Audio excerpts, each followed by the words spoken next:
নবীর উম্মতি দাবি করে যদি বলতে পারে নবী আলিফ জানে না, নবী বা জানে না, নবী তা জানে না, নবী সা জানে না, নবী পড়তে জানে না, নবী লিখতে জানে না, নবী নিরক্ষর নবী, নবী উম্মি নবী, নবীকে আনপড় যদি বলে ওদের আনপড় নবী আলাদা, আমাদের নবী এমন নবী যার ব্যাপারে আল্লাহর কোরআন বলে ইউআল্লিমুকুম মা লাম তাকুনু তা'লামুন। হে আমার বান্দারা, তোমরা যা যা জানো না সব শিক্ষা দেওয়ার জন্য আমার নবীকে তোমাদের মাঝে পাঠিয়েছি।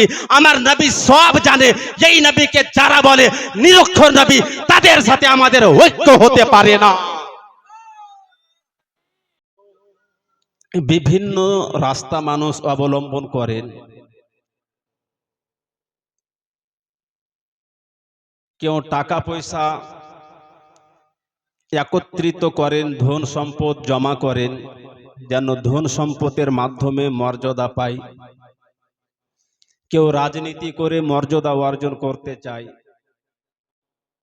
কেউ নিজের শরীরের শক্তি মানুষের কাছে প্রয়োগ করে, নিজের ক্ষমতা প্রয়োগ করে, নিজের পাওয়ার দেখিয়ে নিজের মর্যাদাটাকে প্রকাশ করতে চায়, নিজেকে মর্যাদাশীল বলে প্রকাশ করতে চায়।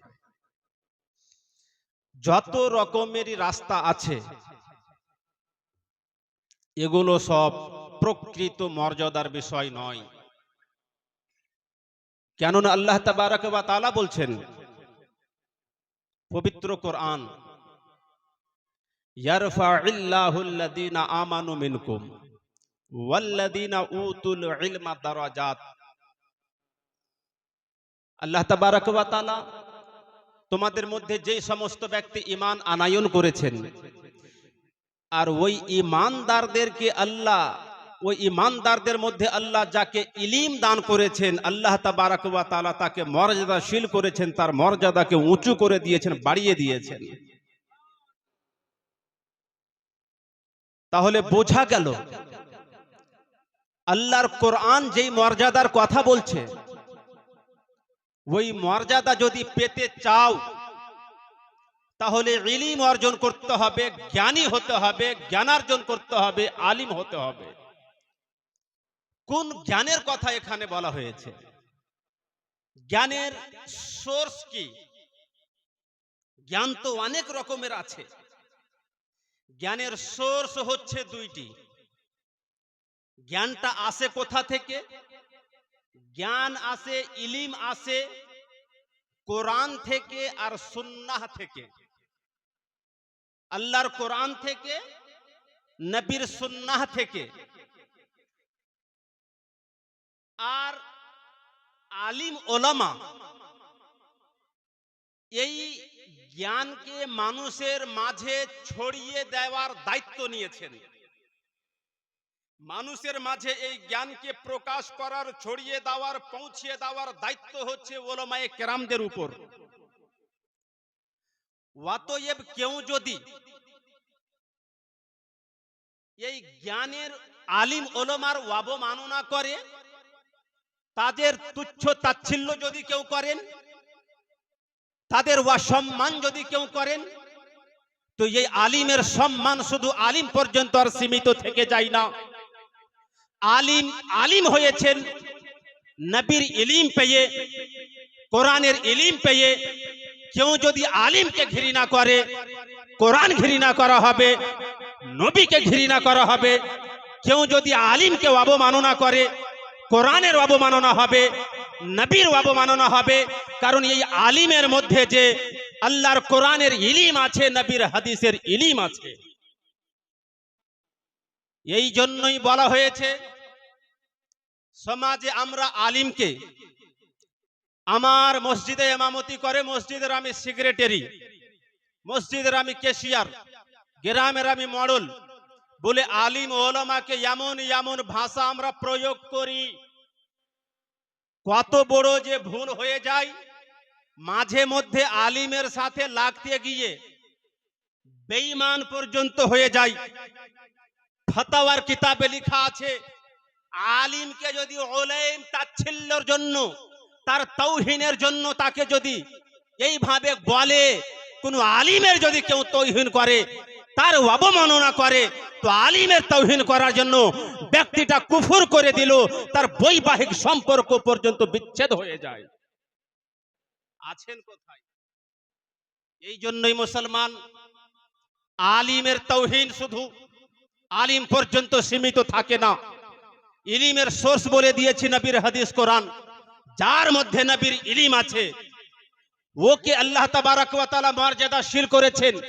ওকে যদি আপনি অবহেলা করে তার যদি তাওহীন করেন, তার যদি গুস্তাখি করেন, তাহলে নবীর গুস্তাখি হয়ে যাবে, কোরআনের গুস্তাখি হয়ে যাবে।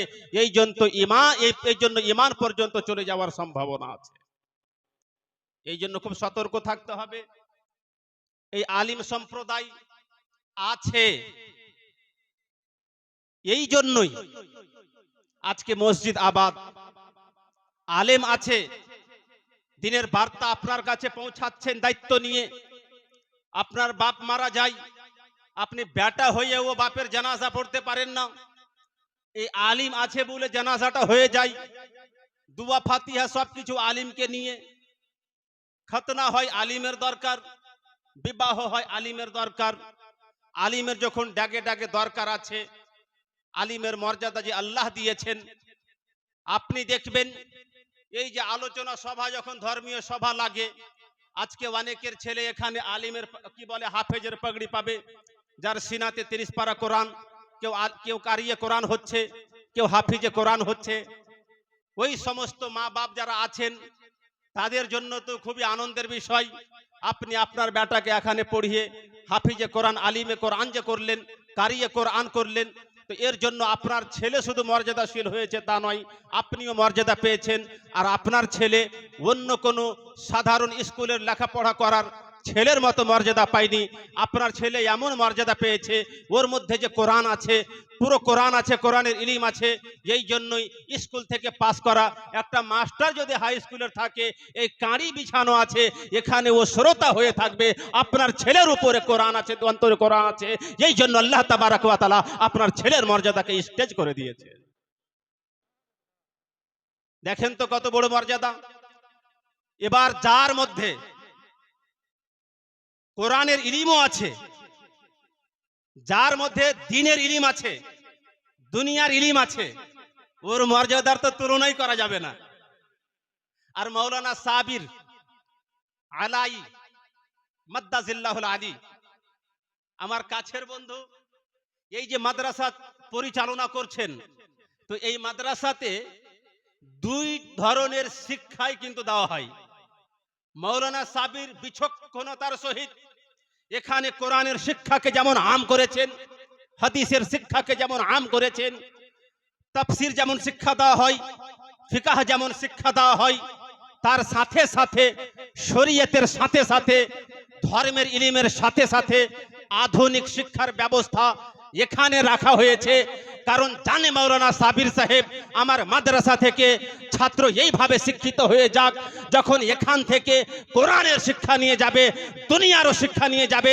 আপনার ছেলেকে যদি কোরআনের জ্ঞানে জ্ঞানী করতে পারে, হাদিসের জ্ঞানে জ্ঞানী করতে পারে, সাথে সাথে আধুনিক শিক্ষা যদি দিতে পারে, আপনার ছেলের হাতে যদি এক হাতে কোরআন দিয়ে দিতে পারে, তো মাওলানা সাবির সাহেব জানে আপনার ছেলের এক হাতে যখন কোরআন হবে, ঈমান সুরক্ষিত থাকবে, অন্য হাতে যখন সংবিধান থাকবে, হিন্দুস্তান সুরক্ষিত থাকবে।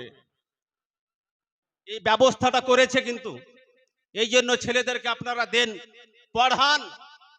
মাস্টার আছে, আপনার ছেলে মাওলানা সাহেব হলো, মুফতি সাহেব হলো, তার সাথে সাথে যদি সায়েন্স পড়ে নেটের পরীক্ষা দিয়ে ডক্টর যদি পাস করতে পারে, সায়েন্স পড়লো, আপনার ছেলে ইঞ্জিনিয়ার যদি হতে পারে, আপনার ছেলে মাস্টার যদি হতে পারে, ব্যারিস্টার যদি হতে পারে, বৈজ্ঞানিক যদি হতে পারে, তার সাথে সাথে আলিমও যদি হয়, হাফিজে কোরআন যদি হয়, মাথায় পাগড়ি নিয়ে ডক্টর হয়ে হসপিটালে যখন সরকারি চাকরি করবে, আপনার ছেলের মাথাতে থাকবে পাগড়ি, গলায় যখন থার্মোমিটার থাকবে, রোগীকে নিয়ে ব্যবসা করবে না, রোগীকে সেবা করবে ইনশাআল্লাহ। আমরা চাইছি আমাদের সমাজে এরকম জিনিস হোক। তবে মুসলমান এই ইলম একটা বিষয় সব সময় মাথায় রাখতে হবে, এই ইলিমটা আমি নবীর কাছ থেকে যখন পেয়েছি, তো ঈমানটাকে কিন্তু আগে ঠিক রাখতে হবে। আয়াত যেটা আমি পাঠ করেছি, আয়াতের অনুবাদে আপনারা লক্ষ্য করেছেন কি করেননি? আল্লাহ বলছেন আমি মর্যাদাগুলোকে উঁচু করেছি বা মর্যাদা বাড়িয়ে দেওয়া হয়েছে কাদের? আল্লাযিনা আমানু মিনকুম, তোমাদের মধ্যে যারা ঈমান এনেছে, ওয়া উতুল ইলমা, আর যাদেরকে ইলিম দান করা হয়েছে।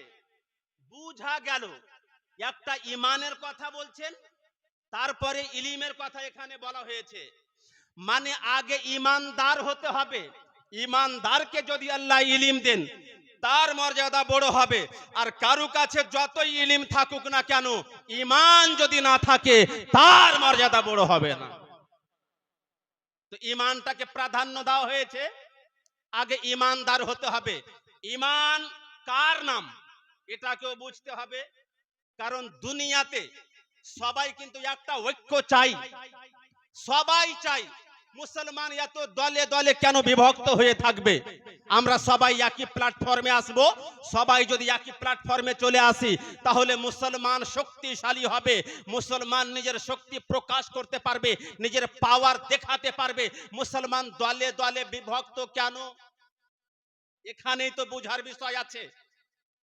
একটা হয় মুমিন, আর একটা হয় ইসলামিক পোশাক পরিহিত নামধারী মুমিন। যে প্রকৃত পক্ষে মুমিন নয়, ও যদি মুমিন দাবি করে, আমিও চাইছি বিশ্বের যত মুসলমান আছে সবাই এক প্ল্যাটফর্মে চলে আসুক। যখন আমরা সবাই এক প্ল্যাটফর্মে চলে আসব, আমরা আমাদের পাওয়ার দেখাতে পারবো, আমরা আমাদের ঐক্যের মাধ্যমে অনেক কিছু জয় করতে পারবো। কিন্তু মুসলমানকে ঐক্য, মুসলমানের ঐক্য মুসলমানের সাথে হবে, মুসলমানের ঐক্য কোনো কাফিরের সাথে হতে পারবে না। আপনারা হয়তো মনে করছেন যাকে মুসলমান, প্রকৃত পক্ষে ও কাফির, এটা যে জানেন না। যেমন উদাহরণ দিচ্ছি, আমাদের আল্লাহ কয়টা? একটা। আমাদের আপনাদের রব আল্লাহ, ইনি কি মিথ্যা কথা বলতে পারে? মিথ্যা কথা বলতে পারে না। কিন্তু মুসলমান মাথায় পাগড়ি, উর্দু ভাষায় পাণ্ডিত্য, ফার্সি ভাষায় পাণ্ডিত্য অর্জন করেছে, আরবিক ভাষায় পাণ্ডিত্য অর্জন করেছে, সরফ বুঝেছে, নহু বুঝেছে, শরীয়তের বিদ্বান হয়েছে। হওয়ার পরে কোরআন পড়েছে, কোরআন পড়তে গিয়ে ব্যাখ্যা করতে গিয়ে মাতাবরি দেখিয়েছে, পণ্ডিতগিরি দেখিয়েছে, কোরআনের আয়াত পেয়েছে, ইন্নাল্লাহ আলা কুল্লি শাইইন কদির, আল্লাহ তাবারক ওয়া তাআলা প্রত্যেক বিষয়ে শক্তিমান। আল্লাহ তাবারক ওয়া তাআলা সব কিছু করতে পারে। তো সব কিছু করার মধ্যে মিথ্যা বলাটাও আছে। আল্লাহ তাবারক ওয়া তাআলার কুদরতের মধ্যে মিথ্যা বলাটা দাখিল রয়েছে। আল্লাহ মিথ্যাও বলতে পারে, এই কথাও লিখেছে। এবার যাদের কথা হলো আল্লাহ মিথ্যা বলতে পারে, ও মুসলমান, আর আপনার আল্লাহ মিথ্যা বলতে পারে না, তাহলে এক প্ল্যাটফর্মে কি করে আসতে পারে? যার খোদা মিথ্যা বলতে পারে আর যার খোদার ব্যাপারে আল্লাহ তাবারক ওয়া তাআলা নিজেই বলছেন, কে আছে এমন যে আল্লাহর চাইতে বেশি সত্যবাদী হবে? আল্লাহর কোরআন বলছে আমাদের আল্লাহ হলো সত্যবাদী, আল্লাহর পক্ষে মিথ্যা অসম্ভব। আর যাদের আল্লাহ মিথ্যা বলতে পারে, তাদের সঙ্গে আমাদের ঐক্য হতে পারে না। মানুষে বলে না ঐক্য করব, একসাথে চলে আসব। আজকে আমরা ইলিমের কথা বলছি, ইলিম ইলিম ইলিম, জ্ঞান জ্ঞান জ্ঞান। জ্ঞানের সোর্স আপনাকে বলে দিয়েছি। জ্ঞানের প্রধানত সোর্স হচ্ছে আল্লাহর কোরআন, নবীর ফরমান। নবীর ফরমান কি করে জ্ঞান? নবী কথা বলে, হাদিস হয়ে যায়। নবী বলে তো জ্ঞান বের হয়। নবী চলে, হাদিস হয়ে যায়। নবীর চলা, এটাও জ্ঞান। নবী দেখেন, হাদিস হয়ে যায়। নবীর দেখা, এটাও ইলম। নবী মেরাজ করেন, মেরাজে যাওয়া, এটাও হাদিস। নবীর মেরাজে যাওয়া, এটাও জ্ঞান। নবী খাবার খায়, এটা হাদিস। নবীর খাবার খাওয়া, এটাও জ্ঞান। নবী বসেন, জ্ঞান হয়। নবী উঠেন, জ্ঞান দেয়। নবী ঘুমান, জ্ঞান দান। নবী চলাফেরা করেন, জ্ঞান দেন। যেই নবী ডাকে ডাকে জ্ঞান বিতরণ করেন, ওই নবীর ব্যাপারে কলমা পড়ে নবীর উম্মতি দাবি করে যদি বলতে পারে নবী আলিফ জানে না, নবী বা জানে না, নবী তা জানে না, নবী সা জানে না, নবী পড়তে জানে না, নবী লিখতে জানে না, নবী নিরক্ষর নবী, নবী উম্মি নবী, নবীকে আনপড় যদি বলে, ওদের আনপড় নবী আলাদা, আমাদের নবী এমন নবী যার ব্যাপারে আল্লাহর কোরআন বলে ইউআল্লিমুকুম মা লাম তাকুনু তা'লামুন। হে আমার বান্দারা, তোমরা যা যা জানো না সব শিক্ষা দেওয়ার জন্য আমার নবীকে তোমাদের মাঝে পাঠিয়েছি। আমার নবী সব জানে। এই নবীকে যারা বলে নিরক্ষর নবী, তাদের সাথে আমাদের ঐক্য হতে পারে না।